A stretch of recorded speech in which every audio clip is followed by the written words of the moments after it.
Ritual, joined by the lovely Prod, and we're here to bring you the onset of some fantastic doubles action here on Collision Series TV. How's it going today, my friend? It's going great. The drive up was a little crazy, but we made it. We made it for maybe about 2 hours and 50 minutes. But our first set coming up here is going to be Danny Phantasma and Plus versus Emma Doorstop. Yeah, Emma Doorstop, right? The team from Ohio coming down a little bit as invaders. That's going to be Zelda, ZSS, most likely. Although they've got a couple things here and there. They've been coaches, teammates, friends, and obviously long-time doubles partners. Oh, yeah. And a doubles team that, Doorstop, right, we know, but Emma here on the mic, still a very talented doubles player. On the other side, though, we have a team that I know you, hearing before we went live, your face lit up, dude. You gotta tell them about it. Those are my goats. We got Danny Phantasma, the GOAT. We are in a crew that started in Smash 4. Yeah. Danny Phantasma, the GOAT. These guys live literally 4 minutes away from my house. We hang out all the time. They have a weekly at their house every Tuesday. The Barn Zone Brawl. Come through sometimes. But Danny, Yoshi player, plus Game One player. And these guys are in sync, right? They know each other. They know each other in and out. Like, they're fantastic chemistry, and I'm very excited to see them play against Doorstop and Emma because they have so much history. And I appreciate that you talked about how awesome they were to then fully, not let the folks at home know that we're going to see a Game & Watch double right? Because listen, I'm a Smash player. I think these folks are super cool, but let's be real. Let's be real. I never said that they were playing high people at home. It is what it is. The team-wise, but no, it absolutely is. Right now, though, it's gonna be the Knights Radiant trying to find a way back to stage. Fear and Phantasma have done a good job at forcing Emma Doorstop to the corner, but slightly overextending under platform, or forcing that to go back the other way, right? This right platform has been the key to this game one early, as all of a sudden Yoshi finding that first stop. Jesus, that spike was so high up, and they just... Oh, and then you're gonna get that F smash read there. No, I'm still trying to feel out here like what this is gonna look like, just matchup wise, right? Like, because Game & Watch is just so. I feel like Game & Watch is just gonna beat up on Zelda like insane. Like, and Doorstop's gonna have to come to the rescue so often. And I appreciate you setting it up that way, right? ZSS, remember, one of, if not Game & Watch's single worst matchup here in Smash Ultimate. So I do think that Game & Watch factor can be awkward for Zelda, but on the flip side, he's a light little boy, and you know what that means, probably. Dead as hell. Sorry, I don't know if it's esports. Dead as heck. But yeah, that's going to be a dead Game & Watch. And just, and that's the thing, is that Zelda has that explosiveness to just kind of take care of Game & Watch. And Yoshi, for that matter. And yeah, that's a dead Danny Phantasma. Yeah, right now, Doorstop and Emma are starting to build a little bit of a lead here. They're doing a really good job using Zelda's big, strong hitboxes to kind of hold the center stage, let Doorstop play this more flexible movement position, kind of dance around and just create the space that Zelda, through her lack of movement, sometimes struggles to make herself. Oh, yeah. And as you're seeing here, oh, dude, I don't even know what I was going to say there. But anyway, we're gonna see a conversion off that grab. Not quite. But I was gonna ask you what are you thinking of their current game plan, Emma and Doorstop currently? Yeah, I think I'm a big fan of it. I think that we're seeing Doorstop hold back at about a little bit more from a dash attack distance, a little bit of it, kind of just utilizing that zero and flip kick range to its fullest, allowing him to burst in and rescue Emma if he needs to, but also give her the space to work, give her the space to move and find these lightning kicks. Because of that, they haven't really been able to pin down Doorstop or dislodge Emma, and it's allowing blue team here, it's allowing these Knights Radiant to take full control of this stage. Yeah, it really feels like Doorstop isn't there purely to protect Emma, He gets in and gets out. Like, he is kind of running all over Plus right now. In that burst range you were talking about. Being ready to... Yeah, you can't DI like that, my friend. Off the top, dead. Yes, sir. Team combo. Grab flip kick. That was pretty nice. That was cold.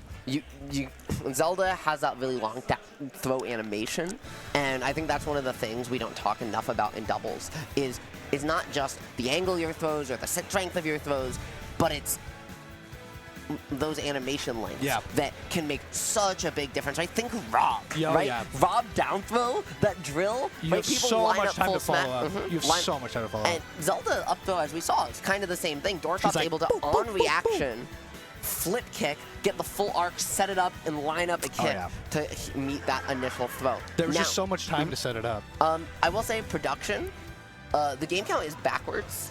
Yep, Doorstop and Emma did take that game 1. Gotta keep them in check. Yeah, what do you think? So you mentioned that these two are very familiar to you. So yes. And Team Phantasma here. What's your assessment? What adjustments do they need to make now? I'll tell you right now the adjustments they need to make right now. They need to lock in, okay? Plus is not locked. Danny is not locked. And here you see Emma and Doorstop locked as hell. Super duper locked. Yeah. They just need to lock in. Like they are just picking fights where they shouldn't. So So just in general, they just need to be better picking those spots, kind of. Yes. Focusing on a little bit more, either finding ways to isolate Emma or isolate Doorstop and force more of these 2v1. What an unfortunate way for that set to start. That would have been insane. No, yeah, I just don't think that they're. I don't think that they're coordinated right now. Like you could see after game 1, we clearly understand Emma and Doorstop's game plan, right? But I couldn't tell you the Danny and Plus's game plan currently. It seems like they are. It's get edge guarded. Yeah, get edge guarded. It does seem like they're. Get double edge guarded. Do they pick environmental noises? Yeah, this is like awkward. We don't have any audio. We don't have any music. This is like when you're in a dentist office and the speakers are out. See, I almost just said we don't have any audio and give production a heart attack. I just saw him look up mid game 1. It's like, no, we're fine. But at least we're fine right now. Team Phantasma is trying to find a way to be there, but again, it's that control on platform, and then Doorstop backing off, recognizing that he can actually get the alley-oop from his teammate on the other opponent after the fact. Like their synergy, their awareness here is so good. And honestly, the biggest thing that Doorstop and Emma needed to clean up after that game 1, right? Yeah. Was that positioning relative to each other? Was some of that discipline? They got caught in some of these awkward scrap situations. This time, though, they've cleaned up all of those little adjustments. And you know what they say, Prod? A stitch in time saves 9. Yes, unfortunately, absolutely. Though, not there. Because it's 2 stocks going away. Yoshi having a huge opportunity to give himself the chance on his own. No, they are. Listen, they're just being so overwhelmed right now that I just don't even know. Doorstop and Emma's game plan is just so solid. They can't get in on them. They can't find footing. They're trying to isolate Emma, right? But they just aren't getting to. Doorstop's not letting it happen. Yeah, I mean, look right there. You saw that positioning. Doorstop feigned in, forced Yoshi to come back, and as a result, that 2v1 getting broken up preemptively off movement alone, it caused the Game & Watch stock to go away. It's now caused both of their stocks to go away. And this one is starting to get very out of hand. This, again, is an opening, but it's Yoshi's inability to clean up. Does finally there to get the stock. They need to find the second one and fast prod if they want to stay in this set. They are starting to clean up a little bit more here now. One good edge guard on Doorstop could get this down to even stocks here, but it doesn't. It's still seeming a little difficult. The momentum is definitely still in their side. And there we go. We are now at even stocks for the first time in the set. Emma's percent looking pretty low, too. Like, it could be barbecue chicken for Emma here soon if they get a good edge guard on Zelda. But we'll see if they can clean up here. Yeah, I like the ability, again, the 2v1 to force the edge situation there against Emma, but just weren't able to capitalize, weren't able to find the right hit.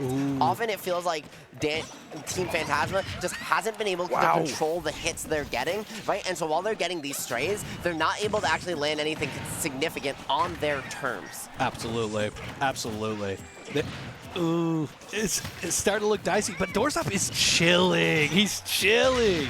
He's only at 50%. That's a dead Zelda, though. That is a dead Zelda. So hopefully here we can see if this team's going to be able to take this 2v1 scenario against ZSS and secure game 2. Yeah. Or if Doorstop is going to be you know, the player he is and clutch out this 2v1. And listen, right?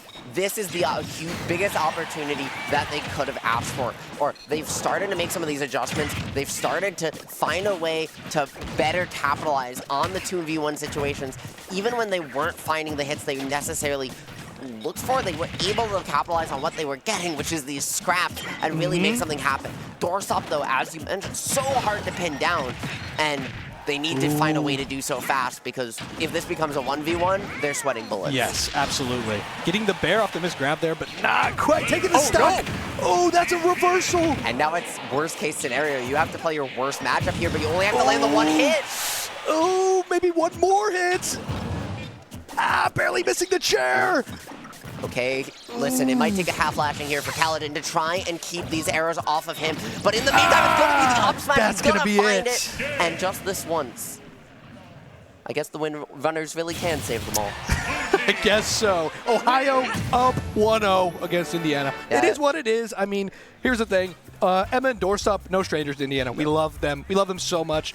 They were always mainstays at our locals and monthlies in Smash 4, and they still come out for Ultimate stuff, so it's always great to see them here. You did destroy the OGs, though, so I'm super mad at you, but that was a great